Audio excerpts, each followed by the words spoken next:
Santoli. He's searching for opportunities that come out of this bond market storm. Mike. Yeah, Joe, and particularly the storm has kind of passed and things have calmed down a little on the bond side, really building on some of what Joe said about how quality stocks, the large secular growth stocks, the ones that we thought the entire market was dependent on last summer. Remember that? The top five in the index was supposedly running the whole show. Well, since then, those stocks have done nothing. On average, they're down 11% from their September 1st high or wherever they hit their high. And the overall market is just about back at a high. I do think you can now make the case that it's not necessarily going to be an either-or market, either big mega-cap secular growth stocks or cyclical and value stocks to the exclusion of everything else. That chart right there shows the high beta ETF, which is a good proxy for cyclical and value, along with the NASDAQ 100. For the first 6 months of that period, it was all QQQ. Since then, it's been nothing but SPHB, the high beta ETF. I think you could probably have a little bit of a give and take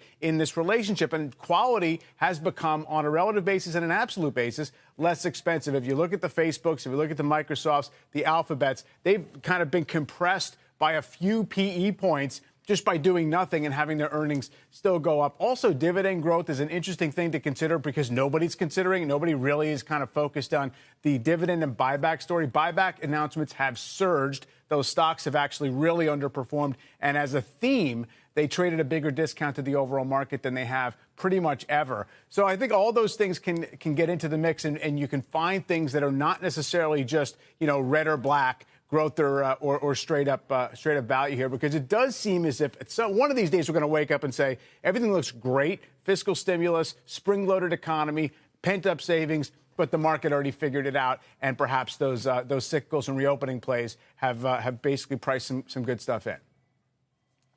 Yeah, and buy the news, not buy the rumor. What J&J? We didn't know J&J was coming, but think about it, Mike. Exactly. Three of them now. Three of them, and they're going to be everywhere eventually within months. And I think it's just people are finally looking around and saying, you know what, this really might work. This really might work. People might get vaccinated, might not be, contagious anymore. It'd be great. Anyway, thanks, Mike.